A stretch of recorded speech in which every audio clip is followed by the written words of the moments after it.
Hi guys! Good evening, good morning, good afternoon kung nasaan man kayo ngayon. Kung napapanood nyo tong video na to. So,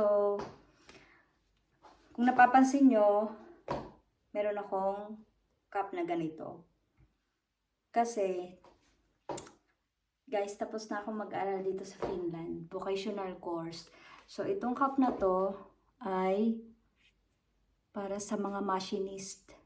So, yung inaral ko nga pala dito sa Finland ay machinist o konistaya in Finnish. So, bale, 2.5 years siya. So, this year lang ako natapos. At kanina ay yung graduation party namin. Pero hindi ko dinala yung cup ko kasi nahihiya ako. Kasi kanina, nasa trabaho din ako. So, bale, nag-attend lang ako ng 1 hour. Yun, kasama ko yung asawa ko kasi syempre siya yung kukuha ng video at saka ng picture para sa akin. So, 1 hour lang yun. So, yun lang ceremony. Tapos, nagbigay ng flower. Ganito siya. Rose. Yung binigay sa amin. Pero kanina, wala akong hindi ko dinala yung certificate ko kasi nakalimutan ko. Pero, nakuha ko na agad siya. So, ito nga pala yung name ng school namin dito sa dito sa lugar namin. Dahil dito kami nakatira sa North Karelia, so yung vocational school namin ay Reveria yung tawag. Yan, hindi lang. Basta Reveria siya. So, yun. 2.5 taon yung pag-aaral. Free lang dito sa Finland. Sa mga gustong mag-aral dito, yan. Free lang siya. So, kaya ako nakaganito kasi may photoshoot ako dito sa bahay. Yan. So, dito ko na ginawa yung photoshoot para mas mura. Pero, baka magpo-photoshoot din kami ng kapatid ko kasi actually, yung kapatid ko tapos na din siya mag-aral. Pero, ibang course naman yung kinuha niya. Yung kanya ay, kung sa Finnish ay last 10 o yaya. Parang, daycare assistant teacher, parang ganon. Yun yung kanya. So, tapos na siya siguro mga, 3 years ago. For mga ganon, 2 to 3 years ago pa. So, ako ngayon lang ako natapos. So, sobrang saya ko kasi, at least, tapos na ako. Di ba? So, napagtiyagaan ko yung pag-aaral dito sa Finland. Bilang machinist. So, bihira lang talaga yung mga babaeng machinist dito sa Finland. Kasi karamihan dito, mga nurse, caregiver, yan, mga ganyan.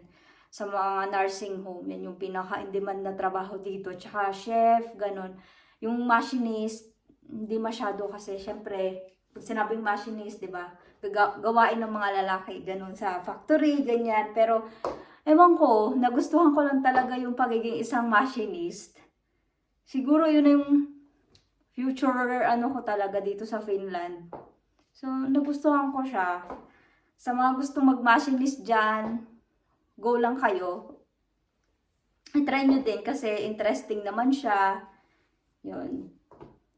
Pero sa mga ayaw naman, okay lang din. Meron namang mga nurse, ganyan.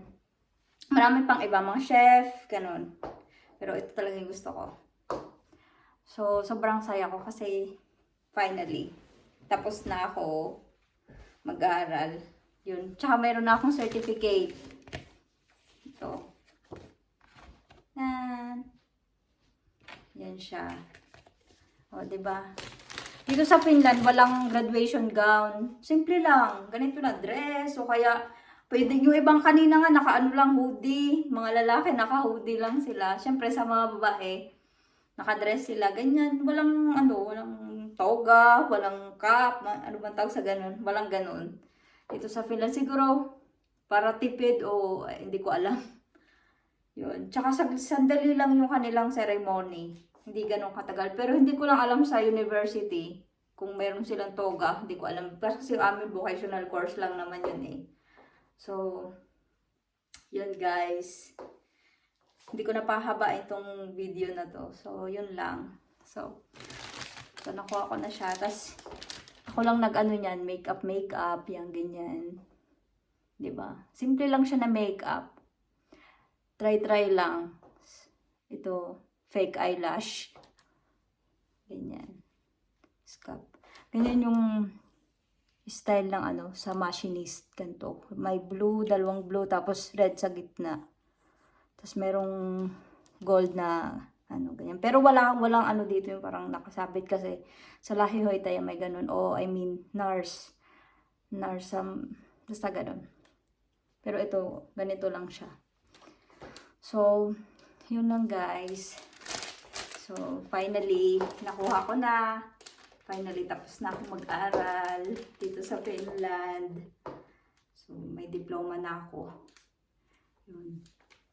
Ang layo ng, actually, ang layo ng inaral ko sa Pilipinas, tsaka dito sa Finland. Kasi yung inaral ko sa Pilipinas nung nandun pa ako, business administration. Tapos, pagdating ko dito sa Finland, nag-machinist ako. Diba? Ang layo ng ano, biglang office worker to factory worker. Yung nagdadrive ka ng machine, ganyan. Samantalang sa Pilipinas, tawag-tawag lang, ganyan. So, pagdating dito, magdadrive ng machine, palit ng mga tools, mga ganun. Talagang trabaho ng panlalaki, pero na-enjoy ko naman siya. So, yun lang. Okay din naman yung sahod. Yun. Mahalaga, may sahod, tsaka nakakapagpadala tayo sa Pilipinas. Yun lang naman yung mahalaga eh. Tsaka bayad dito sa bahay, sa mga expenses, sa bill, sa kotse. Yun. At least hindi ganun kahirap. So, yun lang. Yun lang guys, hindi ko napahabain pa. Kasi tatanggalin ko na yung makeup ko kasi hindi ako sanay ng matagal yung makeup. Baka magka-acne. Ganun. So, yun lang guys. Bye-bye. Till next time. Thank you for watching. Yun lang. Bye! So, yan nga pala ay nung December 20, 2023. So, syempre, may trabaho kaya hindi naka-formal clothes.